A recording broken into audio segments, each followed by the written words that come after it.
आज इतवार है। हर हफ्ते हम लोग इतवार के दिन सब लोग दिल्ली के लोग बैठ के तय करते हैं कि लॉकडाउन को आगे बढ़ाना है कि नहीं बढ़ाना, बढ़ाना है तो कितना बढ़ाना है। अभी जो मौजूदा लॉकडाउन है वो कल सुबह 5 बजे ख़त्म हो रहा है। आज फिर से हम सब दिल्ली के लोगों को तय करना है कि लॉकडाउन बढ़ना चाहिए या नहीं बढ़ना चाहिए, अनलॉक होना चाहिए नहीं होना चाहिए। हम सब लोगों को मिलकर ये तय करना है। अप्रैल के महीने में जब ये सेकंड वेव पूरे देश के अंदर आई थी, इतनी खतरनाक वेव थी। दिल्ली सबसे पहला राज्य था जिसने, हम सब लोगों ने ये देखा कि ये वेव बहुत खतरनाक है और सबसे पहले लॉकडाउन देश के अंदर दिल्ली में लगाया गया। उस वक्त ऐसा लग रहा था जब ये वेव आई थी और इतनी तेजी से केसेस बढ़ रहे थे कि पता नहीं ये वेव कितने दिन चलेगी, इस वेव से जीत पाएंगे नहीं जीत पाएंगे, कैसे होगा, क्या क्या होगा। लेकिन एक महीने के अंदर 20 अप्रैल को हम लोगों ने लॉकडाउन लगाया था। लगभग एक महीने के अंदर आप सब लोगों के, दिल्ली के लोगों के अनुशासन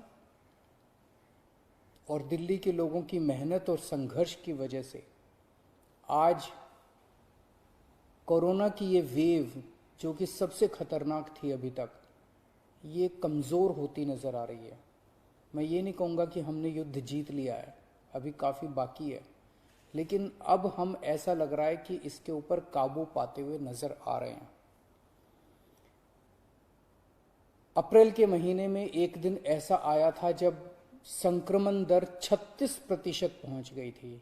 यानी कि 100 लोगों की हम टेस्टिंग करते थे तो 36 लोग उसमें पॉजिटिव मिलते थे। पिछले 24 घंटे का मैं आपको आंकड़ा बताऊं तो ये संक्रमण दर 2.5% के भी नीचे चली गई है। यानी कि अब 100 लोगों की हम टेस्टिंग करते हैं तो उसमें 2.5 लोग संक्रमित पाए जाते हैं और 97.5 लोग ठीक पाए जाते हैं। इसका मतलब संक्रमण काफी कम हो गया दिल्ली के अंदर। अप्रैल के महीने में एक दिन ऐसा था जब 28,000 केस एक दिन में आए थे। 28,000। पिछले 24 घंटे में 1600 केस पाए गए हैं दिल्ली के अंदर। 28,000 से 1600। तो दिल्ली के अंदर कोरोना की रफ्तार काफी कम हुई है। पिछले एक महीने में कई सारी समस्याएं आई। उन सारी समस्याओं का हम सब लोगों ने मिलकर मुकाबला किया। दिल्ली के 2 करोड़ लोगों ने एक परिवार की तरह मिलकर मुकाबला किया। खासकर ऑक्सीजन की बहुत बड़ी समस्या आई थी, लेकिन सब ने मिलके, इसमें सबका सहयोग मिला। दिल्ली के लोगों ने, केंद्र सरकार ने, सुप्रीम कोर्ट ने, दिल्ली हाई कोर्ट ने, सब ने सहयोग किया और ऑक्सीजन की समस्या का भी समाधान निकला। अब वैक्सीन की बड़ी प्रॉब्लम आ रही है, वैक्सीन की बहुत कमी महसूस हो रही है, लेकिन मुझे विश्वास है जैसे हमने बड़ी बड़ी समस्याओं का समाधान किया है, ऐसे वैक्सीन की समस्या का भी समाधान निकलेगा। हम मिलकर निकालेंगे। वैक्सीन की जो कमी हो रही है, मुझे पूरी विश्वास है इस कमी को भी हम सब लोग मिलके ठीक करेंगे। इस दौरान पिछले एक महीने हमारे डॉक्टर्स और नर्सेज कई कई दिनों तक नहीं सोए हैं, कई कई दिनों से घर नहीं गए हैं। उन्होंने जबरदस्त काम किया। इनमें से कुछ डॉक्टर्स और नर्सेज शहीद भी हो गए। उनकी शहादत को मैं पूरे दिल्ली के सभी लोगों की तरफ से सलाम करता हूं। हम कर्जदार हैं उनके, उनका कर्ज हम नहीं चुकता कर सकते, लेकिन फिर भी दिल्ली सरकार उनके परिवार को मदद करने के लिए 1-1 करोड़ रुपए की राशि देती है। आप लोग देख रहे होंगे, मैं रोज किसी ना किसी के घर जाता हूँ, ऐसे किसी व्यक्ति, ऐसे किसी डॉक्टर, नर्स या ऐसे किसी के घर जो शहीद हो गए, उनके परिवार को मैं खुद जाके मिलता हूँ और उनको 1-1 करोड़ की राशि दे के आता हूँ। तो युद्ध अभी बाकी है, अभी पूरा नहीं हुआ है और अभी भी 1000 से ज्यादा केस आ रहे हैं। तो पिछले 24 घंटों में मैंने खूब लोगों से पूछा क्या करना चाहिए। जो भी निर्णय होगा हम मिलके लेंगे, दिल्ली के लोग मिलके निर्णय लेंगे। तो एक आम राय ये बन रही है लोगों की कि 1 हफ्ते के लिए लॉकडाउन और बढ़ा देना चाहिए, क्योंकि अभी अगर लॉकडाउन खोल दिया और जो कुछ हमने पिछले 1 महीने की इतनी कड़ी मेहनत, संघर्ष और त्याग की वजह से पाया है, कहीं वो खत्म ना हो जाए। तो सबकी आम राय ये है कि 1 हफ्ते के लिए और लॉकडाउन खोल देना चाहिए। तो दिल्ली सरकार ने ये निर्णय लिया है कि 1 हफ्ते के लिए लॉकडाउन और बढ़ाया जा रहा है। अगले सोमवार 31 तारीख की सुबह 5 बजे तक के लिए लॉकडाउन बढ़ाया जा रहा है। अगर केसेस के घटने का सिलसिला इसी तरह से जारी रहा अगले 1 हफ्ते भी, मेरा आप सब लोगों से अपील है, निवेदन है, जैसे आपने अभी तक सहयोग किया, आपने अभी तक कठोर अनुशासन का पालन किया, लॉकडाउन को फॉलो किया, इसी तरह से आप आगे भी जारी रखेंगे, कोरोना के नियमों को आगे भी फॉलो करेंगे।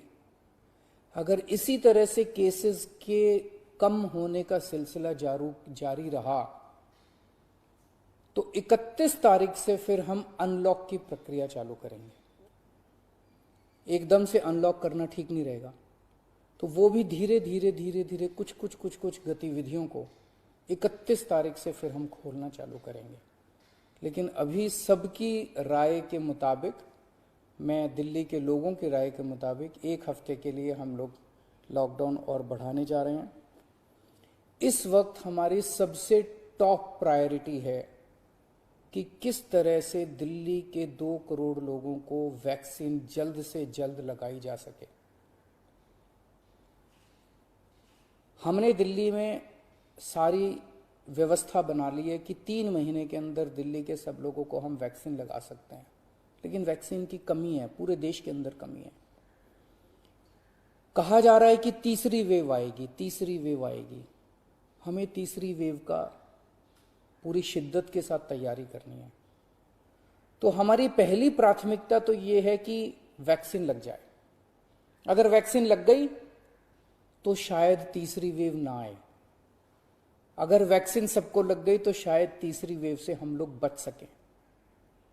तो एक तरफ तो हम सबको वैक्सीन लगाने की तैयारी कर रहे हैं, जल्द से जल्द लगाने की तैयारी कर रहे हैं, सबके सामने कोशिश कर रहे हैं कि जहां से भी हो सके, केंद्र सरकार से, दूसरी कंपनियों से भी, सबसे मैं खुद बात कर रहा हूं, जितनी विदेशी कंपनियां हों चाहे भारत की कंपनियां हों, कि कैसे हम ज्यादा से ज्यादा वैक्सीन लगा सकें। कोई चाहे कितने रुपए में वैक्सीन दे दे दिल्ली के लोगों के लिए, चाहे हमें अपना जितना भी बजट खर्च करना पड़े दिल्ली के लोगों के लिए वैक्सीन लाने के लिए, हम खर्च करने के लिए तैयार हैं। कहीं से दिल्ली के लोगों के लिए, अपने लोगों के लिए वैक्सीन मिल जाए। तो एक तरफ हमारी ये तैयारी चल रही है और दूसरी तरफ खुदा ना खास्ता तीसरी वेव आती है तो हम उसकी सारी तैयारियां कर रहे हैं। कितने बेड जरूरत पड़ेगी, कितने और आईसीयू बनाने की जरूरत है, कितनी और ऑक्सीजन की जरूरत है, ऑक्सीजन टैंकर खरीदने की जरूरत है, ऑक्सीजन के स्टोरेज टैंक बनाने की जरूरत है। ये सब तैयारियां वो भी साथ साथ चल रही है। लेकिन भगवान ना करे कोई तीसरी वेव आए, भगवान करे कि सब लोग सुख, शांति और स्वस्थ रहें। नमस्कार।